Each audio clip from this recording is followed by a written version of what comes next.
We'll bring him along. Well, at 6 o'clock, we'll call the I meeting would to think order. so. If Shad can lead us in prayer. All bow our hands. Father, we thank you for another day that you've given us. Lord, we thank you for your love, for your mercy, for your grace. Lord, we pray, God, that you forgive us for our many sins. Lord, where we have failed you and our shortcomings before we'd ever approach the throne of grace. Lord, we're thankful for each and every one that's able to make it out tonight. Thank you, God, that you allowed us to get here safely. Lord, now I pray, God, for this agenda. I pray for each and every one that help make a decision on anything that goes on in this business tonight. Lord, I pray that your hand would be upon it. Lord, lead, guide, and direct us in all things we do. In the name of Jesus, we pray all of these things. Amen. Amen. Everyone can join Yeah, I us in can't the do that. pledge of allegiance. Allegiance to the flag of the United States of America and to the republic for which it stands, one nation, under God, indivisible, with liberty and justice for all.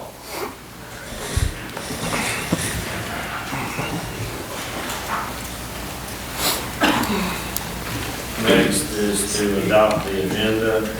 We need to strike under new business, administration number 2, connection for South. These will be taken off the agenda and there are no other changes. Motion to adopt. Please vote. Carries 5-0. Item 5, considering for adoption the following meeting minutes. The regular council meeting of January 21st, 2020. Motion to approve. Please vote. Carries 5-0. Next is the executive session meeting of January 21st, 2020. Motion to approve. Please vote. Carries 5-0. Next is acknowledgements, proclamations, and resolutions. We have 2 tonight, and both are for 2 different high schools with the future business leaders of America. First, I'll read the one for Denmark High School. It's an Act Against Alzheimer's proclamation. As future business leaders of Alpha, Phi, Beta, Lambda is a nonprofit educational organization whose first chapter was established in Johnson City, Tennessee in 1942. Whereas this organization has grown now to encompass over 250,000 members and advisors nationwide in middle, high schools, colleges, universities, career and technical schools, and private business schools. And whereas FBLA inspires and prepares students to become community-minded business leaders in a global society through relevant career preparation and leadership experience. Whereas members perform community service activities and strive to build a student's understanding of the realities of the modern business world. Whereas FBLA teaches high school students basic business and leadership principles, and PBL helps university, college, technical, and business school students to make the transition from school to work. On January 25th, 2020, a group of Denmark High School FBLA students organized the Act Against Alzheimer's Walk to End Alzheimer's, which was held at Denmark High School and raised money to combat Alzheimer's disease. Now therefore, I, Troy Brumlow, Mayor of Cumming, do hereby proclaim that the Act Against Alzheimer's Walk had a beneficial community-wide impact and encourage residents to continue to support other events and organizations that impact Alzheimer's research and individuals affected by this disease. So we've got some of those students here we want to go to South House. You don't have anybody from the Well, we'll give it to them at a later date. So now for South Forsyth, which is my alma mater, by the way. Future business leaders, a lot of this is all the same stuff. So instead of reading it all, if that's okay, I'll get down to the bottom. FBLA teaches high school students basic business and leadership principles, and PBL helps facilitate university and college, technical, and business school students making the transition from school to work. Now therefore, I, Troy Brumlow, Mayor of the City of Cumming, do hereby proclaim the second week in February 2020 as National FBLA PBL Week in the City of Cumming. If y'all want to come up and do a picture. Come up here. Over here by the flag.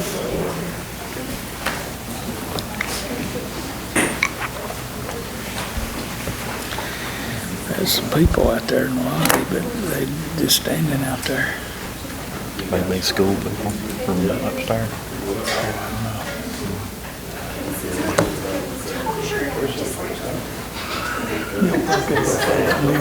Okay. It's called squirrel. All right. Are they kids? Stay there for just a second. Go sit right here. Your kids?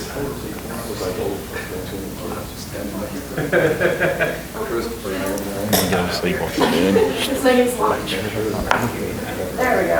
So sorry. It's okay. I'm gonna get my first and then I'm fine, so. All right, ready? One more.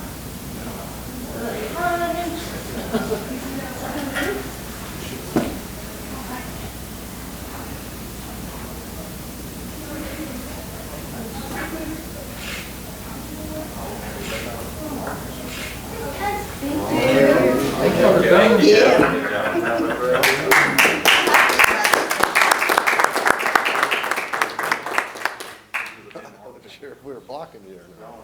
Stay right here, we've already read. Go back down We read yours first, and you weren't here, so if you want to stay up here, I'll give it to you, does that work? Here. Give them a picture.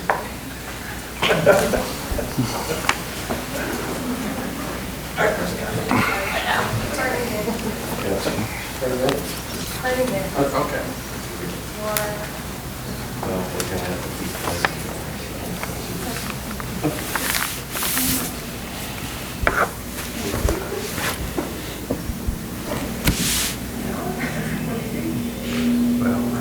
her a hard time now. Somebody shut up. You can still give her a hard time. We won't tell nobody. You can still give her a hard time.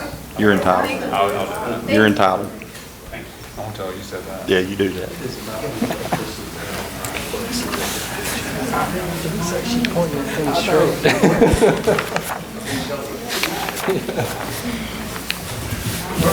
You want your picture made too? You didn't hear me. You gotta pick it right now. Next, we got old business, request to award bid on Highway 369 water and sewer project. Mayor and council, I'm going to ask Andy Lovejoy to kind of talk about our work with John Plott and the results of that meeting. Thank you, John. Mayor, council, thank you very much. The last council meeting, we brought to you the bid results for the Highway 369 water line project at Georgia 400.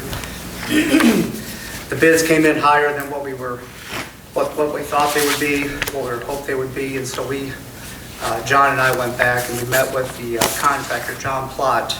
The low bidder, GS Construction, they withdrew their bid based on the differences in the original bid. They admitted that they failed to account for the rock in the project, and so we accepted their withdrawal, just not interested in trying to penalize them for an error like that. So we went back, John and I, we met with the John Plott last week to discuss the opportunities to reduce the cost of the project. During the same time, we've been getting easements from property owners, and we discussed with John Plott that a good opportunity would be to remove the gravity sewer from the project, which was about $1 million. Gravity sewer running up from Baldridge Creek up towards 369. The people who own the properties through there just absolutely not interested in granting an easement. They're just not interested. We've used the logic that this is going to increase the value of your property significantly, but still just not interested. So removing that portion of the project, that portion gravity sewer portion of the project reduces the bid amount by almost $1 million. We leaving only, the remaining portion is the water main portion that we were estimating that would be about $1.5 million. We thought the sewer portion would be about $500,000. I think a lot of that was due to the rock and groundwater as well. So we think that, I think they were willing to work with us in trying to reduce the cost. I think what we've come up with is a reasonable balance between getting the city what they need to improve their system and saving the city money as well. And so with that, we're asking that Mayor and Council award the project to John Plott for $1.33 million, 1.330477.92. And that's just the water lines and then the sewer up until a certain point? It's water line along 369 from Highway 9 east towards Hammond's Crossing, 306. There's a little bit of sewer work that we still need to do along 369 and near Highway 9. That's still in it. That's still in the project. It's really just removing the portion that's Baldridge Creek and Ingalls. There's a Waffle House in Ingalls running up toward 369. That portion has been removed. And we're making a bigger line? Installing line. There's no line there There's no now. line there. There's nothing there. There's no sewer there. So the city would be bringing sewer service to that area, opening it up to development. But the folks who live there are just adamant. They. Do you know when the potential let date of the road improvement is? I thought it already was. I thought it was January. I thought it was January. I thought it was this spring. That's why I asked. it was supposed to be June of 2016. So. Yeah, I know. Because our job number is a 2016, early 2016 job number. We've been waiting. So what was the original? The original bid was 2.31 million. Just a little bit less than $1 million less.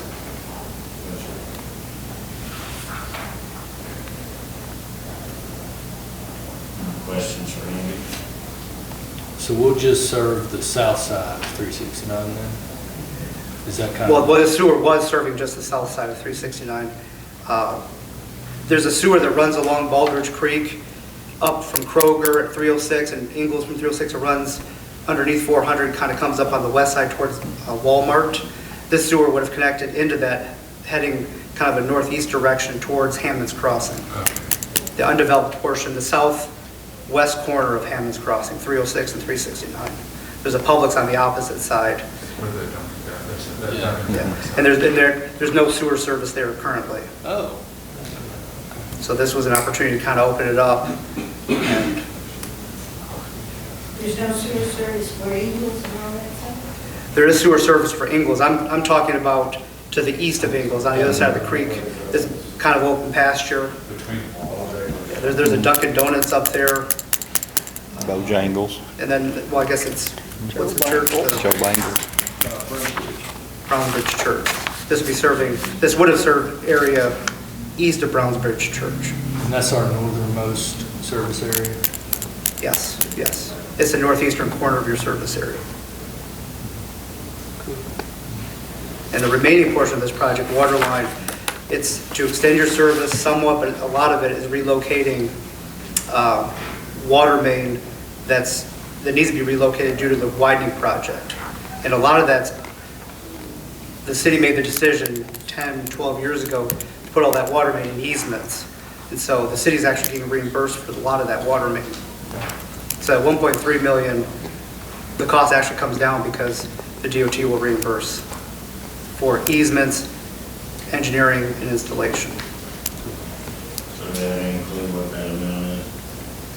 It's probably about $300,000 or $400,000. It's a really wise decision when the city started putting water mains and easements precisely for this reason. It's paid off a few times already.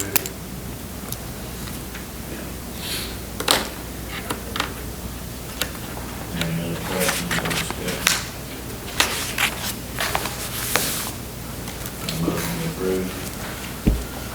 Make a motion to approve the bid of award bid of John Plot Company. Second. Please vote. Carries 5-0. Thank you.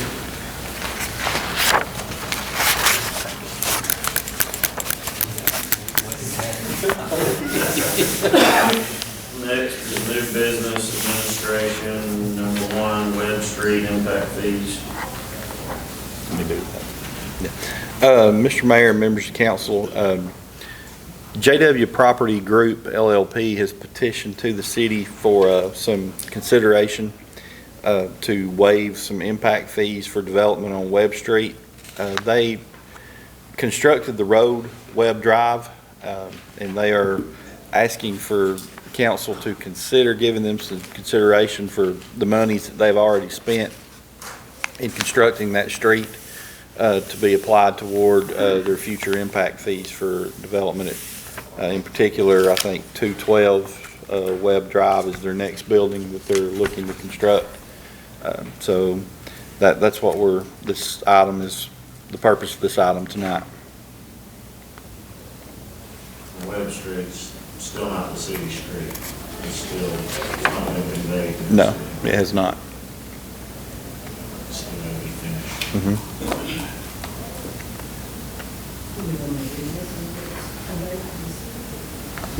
Well, no, that's the, I mean, if it was conveyed to the city, it's a whole different story. Then that's like asking for something we already did, but it's not done yet.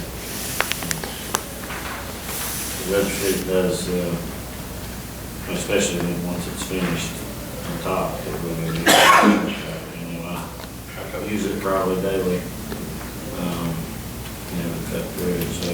Well, that's the purpose of it. When they started, they did it before we instituted most of the it makes a ton of sense to me.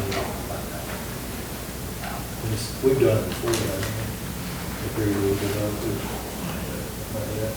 None of them have not got to that point. Now, that's been discussions of if they're putting the street in, you know, that's kind of the purpose of the impact fees is to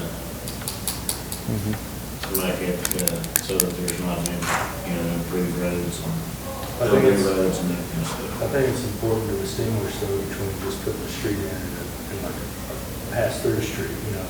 It's right. Subdivision streets are technically turned over to the city too, but they That's good. Yeah, that wouldn't qualify. This is something that will increase traffic, and that's the way to get around. Certainly helped me. Me too. I feel good about it. So the way that we'll need to do this pursuant to the ordinance though, is going to be to determine what amount of credit they would receive. And because it's not a waiver, unless we go through the waiver process, and if you go through a waiver of impact fees, then you have to take the amount of money that would have been paid for the impact fees, and you have to put it in the impact fee account out of the city's coffers. We don't think that's the way we want to go. And it's not an exemption under the current exemptions list, but it could be a credit. You could take this and look at it as the cost of developing the road as a credit, but they need to come up with something to present to you as to what the cost of developing that road is.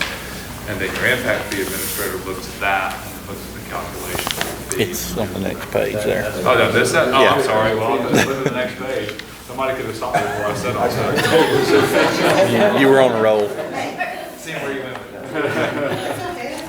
So this is, if we do that, it's a credit against the impact fees we would have received, correct? Correct. Yes, because you're getting because of the theory being, you know, this would be road and street impact fees. And so the theory is that you would have maybe spent the impact fees on that, but you didn't have to because they did it for you. That's the concept. And it's not a credit on public safety and parks. This is only a credit towards the road portion. And they could have developed it with a private gated street and nobody could use, right? So that's one of, makes a ton of sense to me. Well, I like it, it's credit. against impact fees. That makes sense. So the motion would need to be that they have a credit on road impact fees not to exceed the 584,176. And that would be the finishing cost, too, I guess. Well, they still would have to do the topping. Yeah, this is total construction. Because they've not done that. This is just total I to, don't believe that the road's gonna cost more than they're gonna, would have paid in impact fees. There's- this is just total to this point, right? Yeah, they're not gonna, it's not gonna add up. Impact fees on the property they have there, unless they were building a skyscraper. We've got him in the process of You doing know, that. they're not gonna get close to that number. Well, that's a good question then, Kevin. What are we actually, for what project are we giving them the impact fee credit for? Well, you apply for a credit at the time of seeking your building permit. So they're in for a building permit now on one of the, I but think they've it's like got, a chamber building. It is. Chamber building is the next one. they've got other pads out there, so we just Right. want to take. They're gonna be building other buildings out there. Well, and we mentioned as well that we've got Alan Yeah. in the process of verifying these numbers, so this probably isn't ready for an action tonight. Maybe, yeah. Mhm. Um, An Maybe independent we need to think engineer. about how we do it going forward too, because they've got those other pads out there. We don't want to say JWL gets Yeah. them all over, they, And we've got a process in here for. No, it would only be for properties in front that have Web Street. Mhm.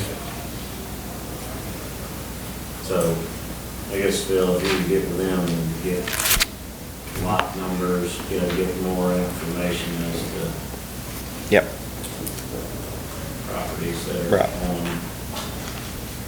Web Street. okay.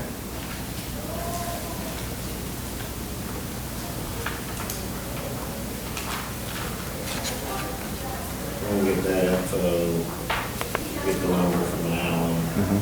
Neil. Yep. That's the his estimated cost, I'm not sure. Mhm. Okay. And then we'll bring it back up. Ready with that? Moving on.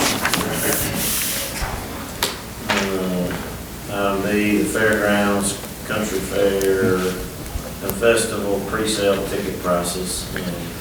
One thing that dawned on me after council took the vote on raising the prices was, in the past, we had pre-sale ticket prices, and we had, they kind of just went under the radar, and nobody thought of it, so I'd like to recommend that the old pre-sale prices were $5, where the normal ticket price was $7. So what I'd like to propose is that advanced ticket prices go to $7, to where the new prices are $10. So that way, if somebody have a month before the fair starts to buy advanced tickets, so they can buy tickets for the old price and get parking for free. So And he's actually, Mr. Mayor, he's actually going to, is suggested extending that time to 2 months before the fair this year to help people out a little bit on that if they want to. Typically, it is a month, but this would be 2 months. Are the advance ticket for available for any day, or do you have to specify? now you can specify it. You could buy 20 advance tickets, use them whenever you want to. They're only good for that year. You can buy them and. It's not very popular. Yeah. A little bit of planning, and plan it ahead. And they can buy them online, they can buy them, they can go to the fairgrounds office and buy them.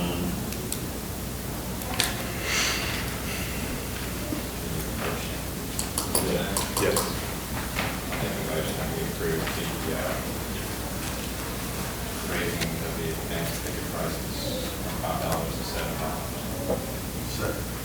Please vote. Carries 5-0. Next, is item C, utilities, awarding bids for the valve vacuum trailer.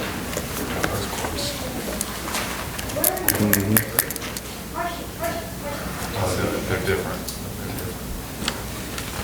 So the valve vacuum trailer looks like this. give a picture because it's sort of a weird, looks like an octopus.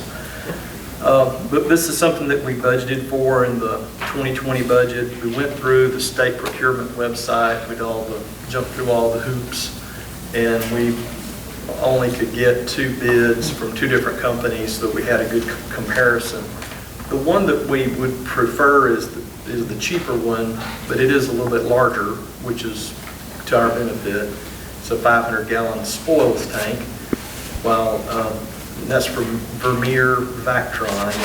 E.H. Watts is a 350-gallon spoils tank, and it's cost more. So we would like to go with our low bid from Vermeer Vactron in the amount of $71,033. Make a motion to approve the low bid. Please vote. Carries 5-0. That bid vacuums out, just sit about the water out in the street, and then fill up the silt, and you can't get down there because of the valve off. This thing's like a super early duty vacuum. And it sucks it out. Because if you gotta turn the water valve off, and you can't get to the water, spraying something like that. Trucks to pull it. Oh, I see. You need a John. truck. John, Yeah. is this truck replacing gold? Consider the question, I don't know the answer to that. I thought you'd tell them to replace it. Okay. Here we go with the caveat.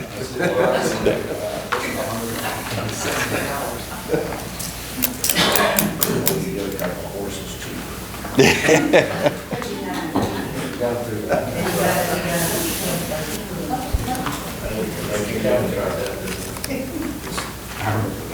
House of horses at Silver.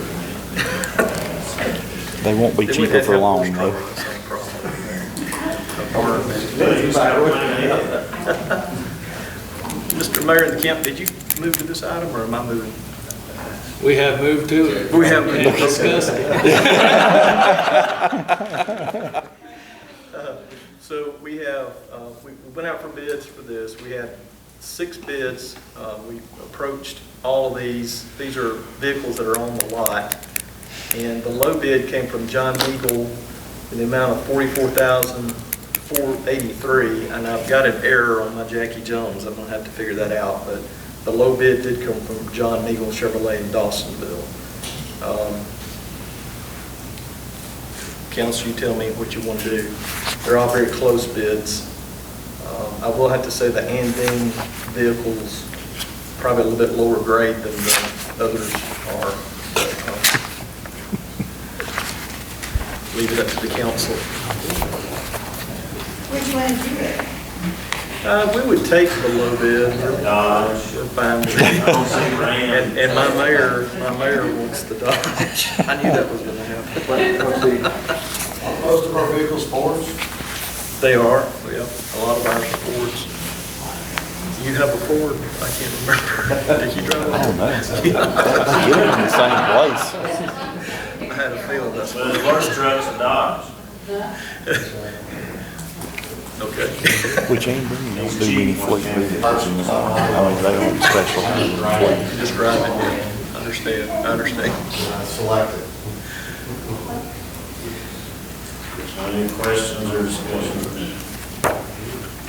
I've had already had.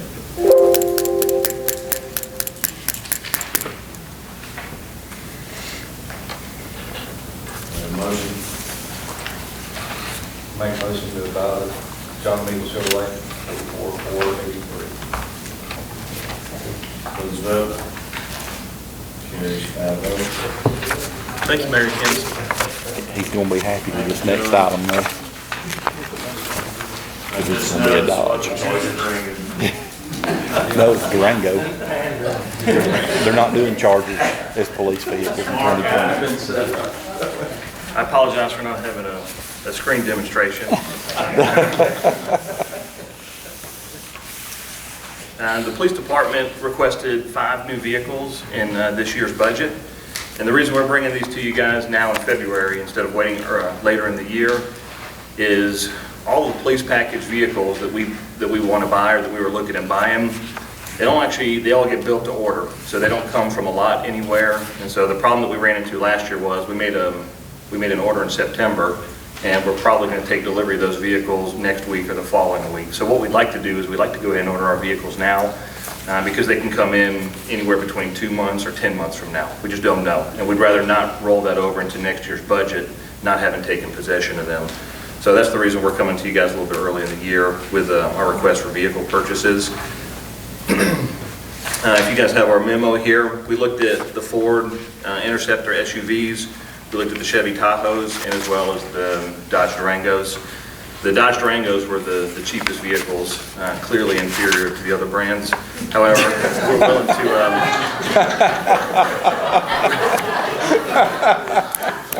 willing to take a hit there because the mayor likes Dodge, so that's really the reason why I'm making that recommendation. I don't want to seem like I'm kissing off, but this is where we are right now. We actually wanted the Dodge Chargers, just in case you are curious. The Dodge Chargers aren't being built this year. They're making some transition from an 8-speed transmission to a 10-speed transmission. There's a long story to that, but at the end of the day, those cars aren't available. So we'd like to request the Dodge Durangos for our police vehicles for this year. We asked for 5 of them. As you guys can see, we budgeted essentially $36,000 a car because that's what the Fords cost. That's what we bought last year, but the Dodges come in pretty significantly cheaper than that at $31,100. Our lowest bid came from Don Jackson Dodge at $31,110 per vehicle. And that's the request, or that's the recommendation we'd like to request. They're up at 400. You guys can also see in your packet, and again, I wish I had up here on the screen for everybody. We're going to get a new striping package, and we're going to get silver cars going forward instead of the black cars. So I went ahead and put a picture on there of what the striping will probably look like when it's all said and done there at the end of your packet. Looks pretty sharp. 200 budget too.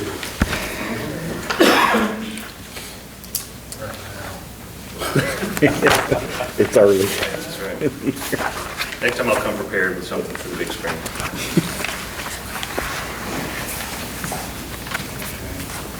Any questions or discussion? Motion approved. Make a motion to approve the bid for Don Jackson Dodge for $31,110 for 5 Dodge Durangos. Any vote? Carries 5-0. Thank you, Mr. Mayor, members of council. Okay. Oh, chief. Next is planning and zoning, number 1, conditional use permit, 2019-470, Clutch Automotive, 328 Malonga Highway, information on it. Yes, sir. Thank you, Mayor, members of the council. This item came before the Planning Commission at a public hearing last month. It'll come before you all in 2 weeks for public hearing and a vote. As the mayor said, it's information only. You have in your packet there a memo that I wrote up on it. In advance of that, the Planning Commission did recommend approval of this conditional use permit, and the Planning Commission and staff come up with 4 conditions. Be happy to read those in. This is for the property at 328 Malonga Street. Property is zoned highway business. It's currently vacant and has previously been granted a conditional use permit for an automobile sales business last year. The Planning Commission and staff recommended approval with the following 4 conditions. No more than 28 vehicles for sale will be allowed to be parked on the subject property at one time. The loading and unloading zone, 14 feet wide and 40-foot long minimum, must be located on the subject property and remain continuously free of vehicles directly accessible from the street. Number 3, there must be a minimum of 4 parking spaces, including 1 handicap space available for business customers and directly accessible from the street. And number 4, this conditional use permit is approved solely for this applicant at this property and is not transferred. Happy to answer any questions you might have. So Scott, we approved a conditional use permit for this property last year. You did for Sawney Motors, Mike Stout. What happened to them? Well, I think he still holds the lease on the property, and this is basically a sublease situation. But of course, the way each applicant has to get their own conditional use permit on their own. He represented that he was trying to get his business moved over there. Yeah, well, he He's still is, waiting on but the road he's not on wanting to 20. move until he's absolutely made to move. You know, he's going to have to be relocated as a result of the 20 widening, and he wants to stay up there absolutely as long as possible. But he's been paying lease, I guess, for about a year and a half, and so he, you know, I guess wants to try to sublease it to these folks to do basically the same thing. On this hand-drawn plan, that loading zone was out there on the street. That's correct, and that's one thing I told him, if the 14-foot width is not there, then he's gonna have to put it in the back, which they can do that. They can run it straight back through. There's all kinds of room in the back to set one up there. I wish you'd ask them if there's room where they want to do that loading zone to plant a few landscape trees or something. Well, and that's what I told them. I said, I don't think there's gonna be sufficient room, so they're probably gonna have to move it to the back, and we'll get them to do some type of landscaping there. That's what I'd like to see. Sure. A couple of trees and some beautification in the loading zone, some off the street. Right. That's the worst thing about car lots, in my opinion, is loading on and off the streets. So I don't think there's going to be sufficient room for them to put that unloading zone where they're showing it on that sketch plan. Kevin, where the car lot is showing is down where they have the 14 by 40 foot loading and unloading. Now that we're doing cuts, should we be able to dictate if we want a bigger space than that? You can put a condition on, you can use. Here's the reason. It would take a regular cab pickup truck and a one-car trailer is the only thing you could fit in a 40-foot loading and unloading zone. Then you couldn't unload it unless you had more space. A semi definitely isn't fitting. And just the other day we had a car lot unloading in the middle of Highway 20. Highway 20, I drove by that on the way home. Well, the chief went and they would do it. Oh, good.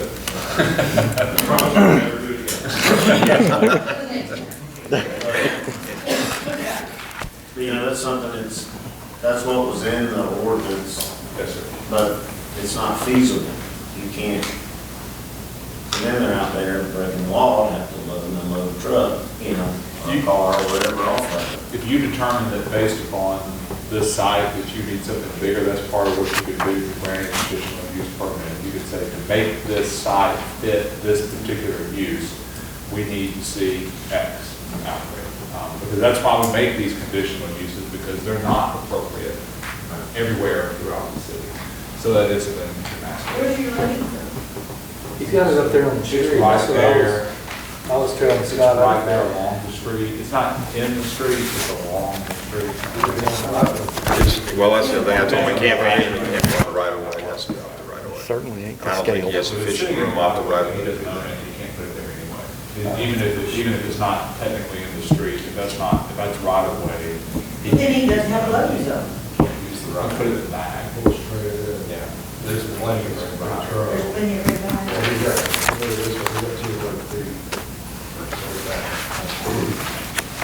Realistically, for a car carrier, you probably need 80 to 90 feet length. Have them tell us that, and maybe Okay. we'll do a condition. Move around.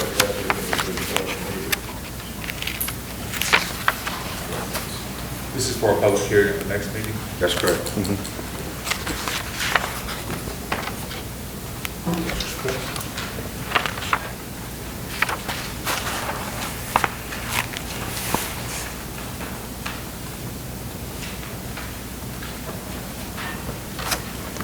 You know what it is, oh, there's my loading and unloading zone, and then they'll use it.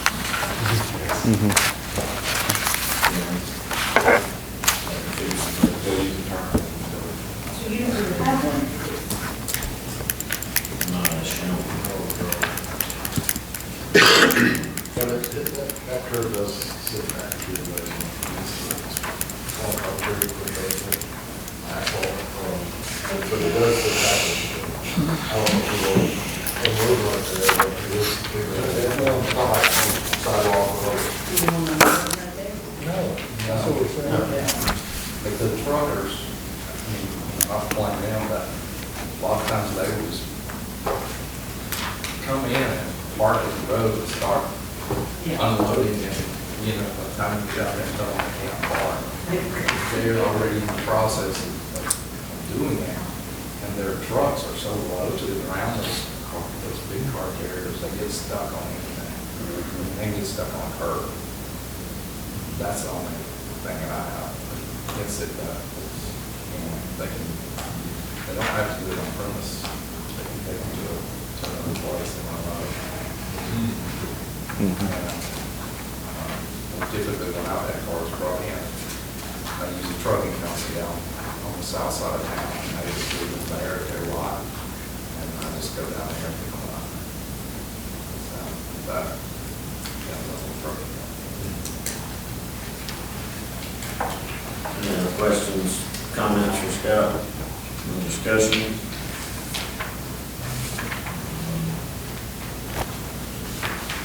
Okay, again in 2 weeks.